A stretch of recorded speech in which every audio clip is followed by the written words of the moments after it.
Class, please take your seats. Now, your instructor, Vincent Finelli. Everyone all set? Yeah? Cocked? Locked? Here we go. Hour number 2 of USAPrepares.com. We're delighted you're here with us today. And let me give you out a phone number in case you decide to call us. 866-582-9933. 866-582-9933. And if you'd like to take us with you as you travel or listen 24/7, the listen line, 605-477-3249. Today, part 6 of Extreme Tax Deductions. Business use of the home, potential business expenses, tax deductions. And class, all of the statements that I make are based on life experiences. What others have experienced firsthand. They contain my opinions. Proceed at your own risk. Don't believe anything that I say. Do your own research. Consider this particular class and the 5 that preceded it on tax deductions, starting your own business. Consider it as entertainment. Do not do any of the things that we discuss in this class if you are not willing to defend yourself. Okay? I'm delighted to be broadcasting with Marty Barrett. Marty Barrett is a college instructor. She's been teaching for decades in the hard sciences. Welcome, Marty Barrett. Hey, I figured we forgot a big segment of my taxes. I'm from one of those states that pay tons of taxes on my property. And I think that's maybe a big place where I could save some money. Can you tell me a little bit about it? Mm-hmm. Are you talking about the challenge that I had with the assessor's office in our county? Is that what you're talking about? And how that worked out and as, how I as could a... do that. Okay. All right. Well, Marty, here's what I did. We've been at this particular farm location for 12 years, and our taxes have gone up and up and up. And I just happened to see the document come in the mail. Mrs. Finelli showed it to me, and it's titled the 2017 Notice of Change in Valuation of Real Property. And it locates the parcel number, the location, Mrs. Finelli's name, my name. And in Missouri, it's defined as a section, township, and range. So with those numbers, you can figure out exactly where the land is. And it delineates the 2016 year, and then the residential portion of the assessment, how much money they valued the residential portion of our property, and then there's the agricultural. And if we had commercial use of it and maybe commercial buildings, that'd be in there too. So what it is 2016, the residential plus the agricultural, and then that equals the total assessment. Then they put on the same document 2017, the residential amount, the agricultural amount, and the total. And then below that, they do a subtraction or an addition, and it tells you the change. And ours went up. Okay, it went up. The assessment went up $480. And so, Such a random number. Well, it was probably it's to appear scientific. It's a computer-generated thing. And then below that, it says, notice to taxpayer. If your assessed value has increased, it may increase your real property taxes, which are due December 31st. If you do not agree that the value of your property has increased, you must appeal the value on or before July 5th, 2017 by contacting your county assessor and then the phone number. Okay? So that's what it says. And so all the information I had was what it was in 2016 and what it went up to in 2017. And the difference was $480 in value. Now, that's not the tax amount. That's just what they value it at. And then they have a multiplier. And so our taxes, when Mrs. Finelli called, they said they would go up $20. And it's like, what's the big deal? Why would you even contest this for $20? Well, I did. So I made the appointment, and I showed up at the appropriate time, on time, within a couple seconds. I was a couple seconds early. So I met the assessor at the counter, and she was going to show me a couple pieces of paper with figures on them. And I said, is there a place where we can go sit down? Because this is going to take a while. So she thought this was going to be, 5 minutes maybe. Oh no. So I had lots of questions, and my questions were about, well, let's look at every single line item. Let's look at all the information that you have on file, everything you have on file about me regarding, and our property, regarding real estate taxes. Pictures, diagrams, square footage, the class of the land, the porches, if we have any, the roof over the porches, everything, every single thing that was taxed, item by item by item. Let's go over that. And I look at this as education. I was explaining to her that I'm really excited about this because I'm going to meet with the entire family. We're going to sit around the kitchen table and we're going to discuss this because this is a great education. And thank you so much for meeting with me. Okay? That's how I approach this. Now, so what? Did you dress poorly to impress them that you don't have any money? No. Here's my strategy on that. And I'm glad you asked that question. My strategy is that I want them to understand that if this doesn't work out to my satisfaction, I'm going to be back. I'm not going to be back as a pauper. I'm going to be back as someone who understands what's going on. So when in a situation like this, I try to dress one step above whatever I expect them to dress as. Okay? Just one step above. So, for example, if I'm teaching a seminar on the road, or I will gauge the audience, however they're going to dress, and I will just move it up just one notch, just so that they know I'm the seminar leader, okay? And I just wanted her to know that I'm in charge of this meeting, too. So what did I wear? She dressed as a typical person in a public position. It used to be that people who had government jobs would wear a jacket and a tie, or they might wear a sports coat. Now they really kind of dress down. If they have a golf shirt on, a collared golf shirt with khaki slacks, that's pretty upscale today. Well, we'll call that the equivalent of what she had. Okay. What I had was actually that's a little above what she had. I had my dark blue jeans, dark blue. Okay, not washed out. My combat boots, polished. My combat belt, a pressed long sleeve shirt, solid color. But I did not wear a jacket and I did not wear a tie. When I speak, I will wear the same thing except I'll wear a white shirt, long sleeve, broadcloth, ironed white with a tie, and a blue blazer. That's what I wear. Same thing, same kind of jeans, same combat belt, same combat boots, but white shirt, long sleeves, and tie. Okay, so that's how I dress. Impressed? Impressed in what respect? Did she give you respect? Oh, absolutely. Okay. Because I wasn't.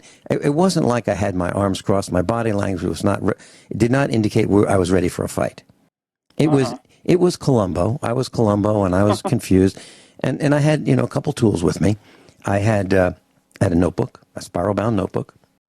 I had the tax documents that they sent us, and I had my calculator. So she knew. She knew that there was going to be some figuring on the calculator as we progressed because I wanted to understand everything. And then what I did was I asked her she had documents in front of her that had pictures of the house, pictures of the barns, pictures of the land, pictures of, the outbuilding. She had those? She had, absolutely. It's all in her computer system. Where did she get those from? Okay, well, she showed up at our house at one point with her camera and took pictures. And then she had a measuring tape, and she went around and measured the outside of the buildings. Oh. Did you see her? So she had, no. I mean, sometimes I have, but they just show up. So now I have to keep the gate locked. You have to keep the gate locked because you never know when these guys are going to show up. Right. Usually they show up in January. So we'll keep the gate locked in January. But that's what they do. So she had all these pictures, and so I kept referring to that, and I kept wanting to write on her pictures with my pen and pencil, which was a problem because those were the official documents, which caused her to say, "Would you like a copy of that?" "Oh, thank you so much. That would be great. I'd love to have a copy." So now I have copies of whatever they have records of. So I have a total file. I have the entire dossier, I believe, or almost the entire dossier on what they have on us. So I have all kinds of handwritten notes, and I asked her to update them, and I asked about everything. Now, in our case, they go by the square footage of the house, and they go by the construction. And I've mentioned on the air that we live in Tornado Alley, and because of that, I wanted a house that could sustain a strong wind. And so we built the house out of heavier timbers than normally done, and we built the siding is stone, and 220 tons of stone. So our house is classified the same as a brick house, and brick is classified as a more expensive cost of building than, let's say, clapboard or cedar shakes or vinyl. So there was an uptick on there. So I asked, okay, what about, how did you classify the house? How many square feet? The roof pitch, does that make a difference? We have a very steep roof pitch. That did not make a difference. The type of shingles, for example, if it were a steel roof, it'd be a different value than composition shingles like most people have. We have composition. And so I asked all those questions. If we had fireplaces, it would probably increase the value of our house. We do not, in terms of a masonry fireplace. I didn't want one because of the fire hazard. And it costs more for fire insurance. I'd rather have an outdoor wood furnace. We talked about the type of heating, okay? And I asked questions about, how do you value an outdoor wood furnace for the main heating system versus, propane or a heat pump or that kind of thing. So all of these questions went into the final figures, and I asked, and I only ask questions that I know the answers to. And I guide the discussion to where I want it to go. Okay, I'm in charge. Yeah. I'm in charge of this meeting. I see that. It does not necessarily appear to be. I want the other person to feel they're in charge, but by my continually asking questions, I'm really in charge. We'll be right back. When I arrived, I knew that the tax assessor was really in a rush, and she said, yeah, just so busy. I've got so many things I have to do. And I said, well, take your time. I cleared my schedule for the rest of the day. Now, that's exactly the opposite of what she wanted to hear, right? She's in a big hurry. She's trying to get, she's in a hurry, and I got all day. They're mutually exclusive, right? So now she realizes that this is going to be a problem because I'm not leaving. And it's not like the meeting is scheduled for 5 minutes, 10 minutes. It's open-ended. I just show up until we're done. So did you have an assigned meeting time? I had an assigned meeting time, yes. Okay. But yes, I had an appointment time, but not an appointment duration. So it wasn't like 2 o'clock to 2:30. It was 2 o'clock. That kind of thing. So I just showed up. 2 a.m. as far as you're concerned. Till we're done. Well, to me, I've got all day, and I let her know. I said, "This is great. I love it. I'm ready for as long as this takes. Thank you so much. It's a wonderful experience. I'm really looking. This is wonderful. I'm enjoying it." Okay, that's how I approached it. Do you have another question for me, or do you want me to continue? Well, how long were you there ultimately? Well, over an hour, close to 2. Okay. So 2 hours with the chief of the department. She is the tax assessor. She is the boss. Everybody else reports to her. Okay. So I was tying up the boss's time. Now normally, getting a meeting with the boss for half hours is over the top, right? How do you do that? Right. Well, right. So, and I do it just by asking questions, and by asking so many questions, the other person is off guard because they just don't get a chance to resume composure. It's not like I beat them up. They may not be able to justify everything they're saying. Correct. They have to justify everything they say, because each question I ask has 3 or 4 more follow-up questions. Now, so then within a couple minutes, because it got raised, could you do this even if you just want to investigate it? Absolutely. And it didn't go up? Absolutely. I would want to know, where is the justification for this? And I'd like to, in my case, there are not comparables. What that means is I don't live in a neighborhood that has the fourth house over on the other side of the street is similar, except maybe the porch is different. It's not like that. There are no properties that are exactly like ours, not even close. The slope of the land is different, the acreage is different, the style of the house, the construction of the house, the square footage of the house, the location of the wells, the depth of the wells, the length of the driveway. Everything's different here. Okay, there's no cookie cutter approach to where we live. So I couldn't bring with me comparables of neighbors. Now, if I did live in a development or a neighborhood that had some similar properties, not identical, but maybe similar, I would talk to the neighbors. I would be friendly with the neighbors and say, hey, listen, I'm going to challenge my taxes. Here's what I have. Would you be willing to share information with me, and I'll share it with you, and maybe we can both get our taxes lowered, or maybe get 3 families together, or have them over for lunch, or the weekend, or a cookout, and say, hey, just bring up that I'm going to be doing this.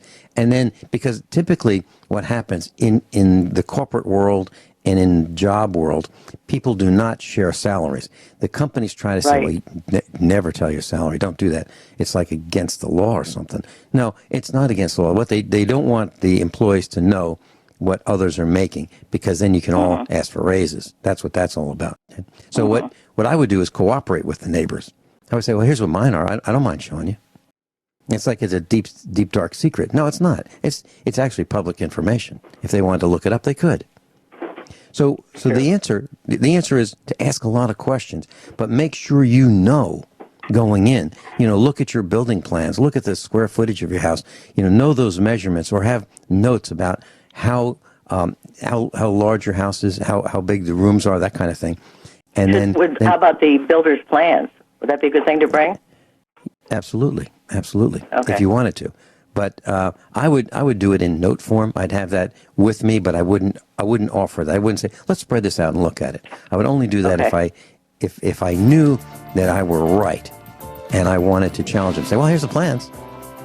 And what I did, in our house, they wanted to measure it. I said, well, here are the plans. But what I did was I photocopied the plans, reduced the plans, and took out everything on the inside. I only gave them outside dimensions. That's all I would give them. So we used my measurements, not their measurements, my measurements, because I know mine are right.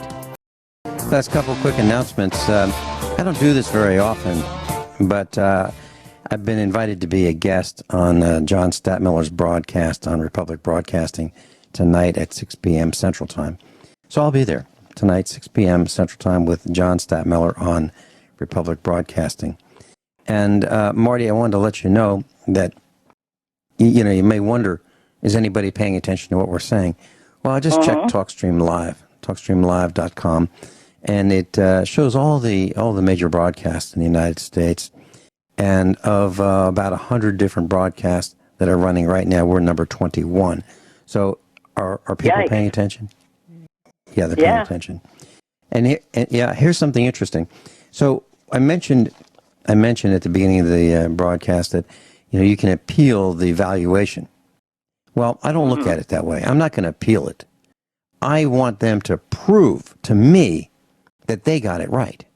So I'm looking at it. You challenged everything where you said your building was not brick. It was wood with stone over the top? Yeah. Did you challenge that they shouldn't count you as brick? I did, but see, here's the difference there. Now, brick is the highest valuation that they go. Stone is even more expensive than brick. And it's not because the stone costs more. The stone actually costs less. But fitting every single individual unique shape of stone on the wall is tough. Okay, It took 18 months just to get the stone on the side of the house. 18 months. Wow. So it was a huge job. Framing the house, that could be done in like 3 months, but getting the stone up, 18 months. So that's. I asked that question. You're absolutely right. I challenge every single thing, but not with my arms crossed, not looking for a fight. Just I need to understand. Help me understand. Okay. So that's the whole purpose of how this works. And if you ask all these questions politely, it really works, because then they have to prove it. And then pretty soon they start saying, you know what? Now let's look at this. Maybe I can save you some time, which really means maybe I can save me some time. And here's something I might have made a mistake on. Okay. And that's what happened. So the question that you're probably wondering is, what's the result, right? What's the result of all this? Oh, yeah. Okay, our tax evaluation was lowered. How much? Well, I don't really want to say that, but it was lowered enough so that it made it worth going to do. And also, I verified that every single acre, and there's over a couple hundred acres of on this farm, so every single acre, I looked at the satellite map as to how the valuation was made. For example, there are different grades of land or classifications of land. So if it's real rocky and you've got boulders on it, you can't really plow it. You can't really plant on it because you have boulders there. If it's less rocky and you still can't plow it, it's worth more, but not as much as bottom land. Bottom land would be flat land that has flooded, over the thousands of years and has the silt in it and is the best land possible. Okay, that would be the highest valued land. So I wanted to know, acre by acre, over a couple hundred acres, how every single acre on the property was valued. Now, how do I know what it should be? I live here. I've been all over the farm. Right. I know it's woods. Okay, so I'm looking at the satellite map, and we're clicking the mouse, increment by increment, looking at just acre at a time. And I want to know, and I want to make sure it's right. Now, yes, they did have that right. They really did. But where they did not have it right was the value of the buildings. Now, they assumed that somebody else built the buildings. Well, they didn't. I did. So they said, well, here's how much it's worth. And I said, but that's not how much it cost, because I built it. It cost way less than that. Way less. So they had to reduce the value of the buildings because I built them. Okay. Now, they may make assumptions. They may assume that because of the kind of a house someone may live in that has granite countertops in the kitchen and fancy chandeliers and fancy wiring and all that. And I challenged that, and I said, no, we don't have any of that. We don't have any of that. And they had that right, too. They had just average plumbing, average electrical. Now, how do they know that? So, well, they're going to have to take my word. Well, they just assumed that, which was nice of them. But I'm not going to let them inside. They're not getting pictures of the inside of my house. What would happen if they looked in your house? I'd throw them out. They have no business looking in my house. Would they start looking around, this looks pretty nice? You mean looking in the windows? No, I mean, what would happen if you did let them in? I wouldn't. They'd be interested. Well, people are curious, right? Well, it's none of their business. It's none of their business. They can only go by the square footage in the exterior. They are not privy to the inside of my house. That's my house. They don't even know how many bedrooms you have. No. They've asked, and we've told them. They've asked, and we've told them. They want to know the number of bedrooms and bathrooms. And that's okay. That's okay. But I'm not going to tell them exactly where they are. I'm not going to give them a map if they want to bash my door down. The cops or the sheriff wants to come in, and I'm not going to give them a map where everything is. He's going to have to find that out. The minute I find out he's coming in, we're going to learn together how this works. It'll be terrible. But I'm not giving him a map of my house. Okay. So do you have? How often would you say this should be done? Well, this challenge. In my case, whenever there's a change, I would challenge it. Now they may say, well, the value of the land has gone up.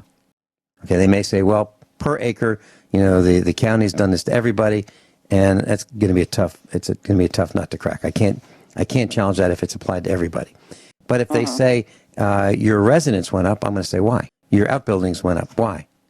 We didn't make any changes. What caused that to happen? Do they specify whether it's an overall increase or whether it's just residential? Okay, here's how it's done. They have a number for residential and a number for agricultural, 2 numbers. And they add them together, and that's the total assessment. So they change. So I want to know why they change. Now, it could be a phone call. I could say, why did the agricultural number go up? Well, everybody's did because we changed the value of an acre of land. It's worth more now, or it's worth less. Actually, in our case, the value of the land went down. Not much, less than, 0.1%, but it did go down. But the residential value went up, and I wanted to know why. Okay. The bottom line is forever, I saved money, okay? So from now on, unless they make a mistake, our real estate valuation is lower than it was before I went there. Should everybody challenge their property taxes? Absolutely. But you need to have some information going in. You need to know the size of your house. You just can't go in and you're going to get one shot at this. So make sure that if you do it, you have enough information to go in. And in your case, I'd go in with my husband. Talk about it ahead of time. expect that, this is a meeting where it's like going to court almost, where you're going to defend your position, but actually you're going to do it by asking questions. How does this work? And in a non-confrontational way. Correct. But you've got all day. You have all day.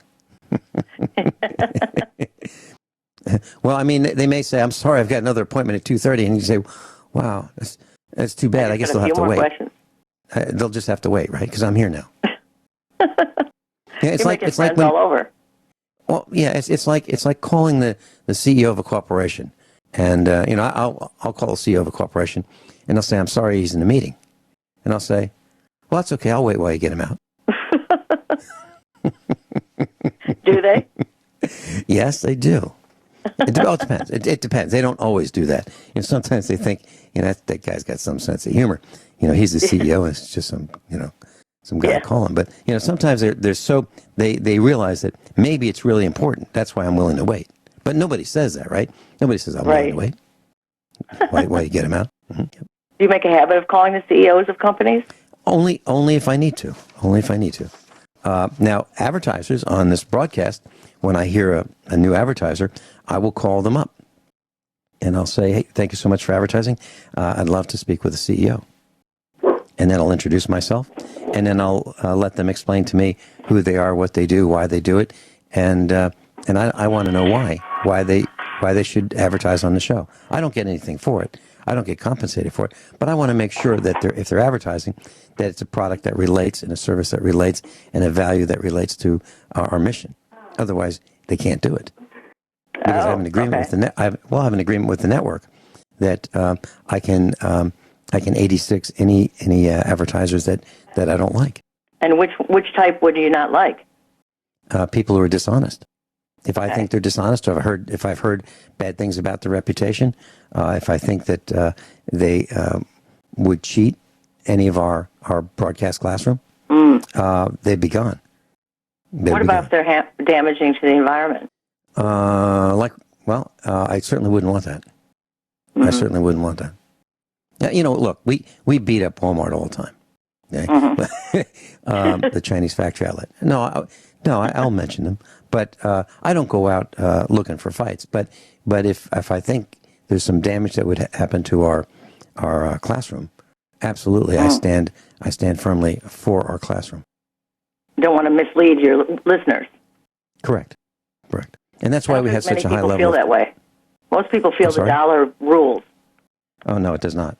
It does not. I believe that if you take care of your customers and you act honestly, above board, with integrity, you don't have to worry about profitability. That will just happen. I believe that you should do it the old-fashioned way. You should treat your customers well, take care of them way better than they expect to be taken care of, and they will do the advertising for you. Right. Mm-hmm. That's true. When we had our computer company in Virginia, we didn't even have our phone number listed. There was no Yellow Page ad. There was no advertisements in any media of any kind, no website, and it was all word of mouth. And we were the biggest computer company around. And it's because our customers did the advertising for us. How did you get the first customers? This guy heard that I was in the computer business. He heard that I was a computer jockey for a large bank. In small, when you're in a little village, people hear and talk. Mm-hmm. And they knew that that's what I did, and they asked me for advice. And one guy led to the next, and next, and next. And I remember one of our very first customers said, your price is so low, what's the catch? I said, what do you mean? He said, well, so low, what's the catch? And I said, there is no catch. And so for a couple of years, she's trying to figure out where the catch is. There was no catch. And so she became one of our biggest fans. Wow. Want to talk about your husband's band? Sure. All right, we'll be right back. Marty Barrett's with us, and we're talking about lowering your taxes. Marty, questions about your husband's band? Yeah, he practices in one room of our house, but most of the time the band itself practices elsewhere. Does that still mean I can deduct that room from my taxes? Well, absolutely. If he uses that room exclusively for practicing? Absolutely. If he uses it, yeah. Now, if he uses it for other things, then I would apportion how much he uses that room for the band versus, family use. So if he uses one room half of the time, I'd portion it 50-50. If we're talking about a 7-room house, typically that's the number we've been using for this for these classes. So take 1/7, but half of 1/7. Now, if in your case, you've got 1/7 for your tutoring business, right? Mm-hmm. Okay. And if he's going to use a different room, that'd be 1/7 for him too. So now we've got 2/7. 2/7. That's 2/7 of what? 2/7 of everything.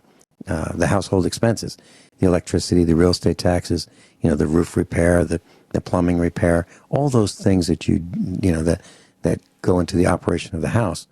2/7 of that. Wow. Mm-hmm. Now we're talking. Now, what about instruments? He owns a number of guitars. And, he can some sell. are expensive and some are not. Yeah. Well, if he decides that he wants to sell from him to the business, he can do that at an arm's length transaction value. Okay. So I don't know how much a guitar costs. Let's say $1,000. Let's say if he were going to put that guitar on eBay and he would receive $1,000 for it, realistically, then he can sell it to the business for $1,000. Okay. They won't question that? Well, I would go to eBay and I'd print out something that, same guitar, same condition, and just print that out and have that ready to go. And so they say, where'd you get the $1,000? I said, right here. Mm. Yeah. Wow. But then again, I don't use round numbers for anything. Nothing. I don't even pump gas in a round number because it's suspect. I don't put $32 worth of fuel in my car. It might be $31.74. I will not, no matter what, I do not use round numbers for anything. It just looks too tidy. It does. It does. Too forced. And I was audited once for way decades ago for $500 worth of charitable contributions. They hauled me into the IRS and they said, "What's this all about? It's $500." I said, "What do you mean?" So I added up the Boy Scouts, the Girl Scouts, going to church, all the checks, and it added up to 500.00. They said, "Well, that's what this is about. It looks suspicious." I said, "I'll never do that again." Now, do all your contributions have to be checks? I have records for all my contributions, yes. And if I don't, Okay. I have a receipt. Okay. Like Goodwill or something? Yeah. Okay. Yeah. But I'd rather do something other than Goodwill. I don't like Goodwill. I'll tell you why. I mean, what kind of a business? I mean, Goodwill receives free inventory and then they sell it. Okay. I'd rather sell it on the internet, for example, and then help somebody directly rather than give it to Goodwill. Well, that's what I'm wondering about. We have a young woman that we help. She called the church where my husband works and said she had no food, no diapers, nothing. She's a young woman with 2 children. We started helping her as our charity, thinking that she needed everything. We got her to go to school to get a skill, donated car from some friends of ours, and furniture and supplies. Can I deduct any of that we've done for her? No. Even though she's not a charity. No, you can't. Okay. No, you can't. No. I'd rather see it go to somebody than just to some executive somewhere, Right. Well, like United Way, 11% goes where you think it's going. The rest goes to overhead. So what we do exactly what you do. We help people directly. We do not have the luxury of taking that as tax deductions. However, we know that 100% of what we provide for someone's assistance gets to that person. Now, we don't give them money. Right. Like, if someone needed their mortgage paid, we would help them with that. Maybe, if we could. But if they need food, they get food. They don't get money for food, they get food. Because I want to make sure that they don't take the money and buy cigarettes, or take the money and buy beer, or take the money and buy Cheetos. They're going to get food that we approve of. Because we're in charge, and we're buying it. And I applaud you. I applaud you for doing it. So, Marty, 6 hours, and we didn't really finish. We're not done yet. Marty, thanks so much for being with me today and in class.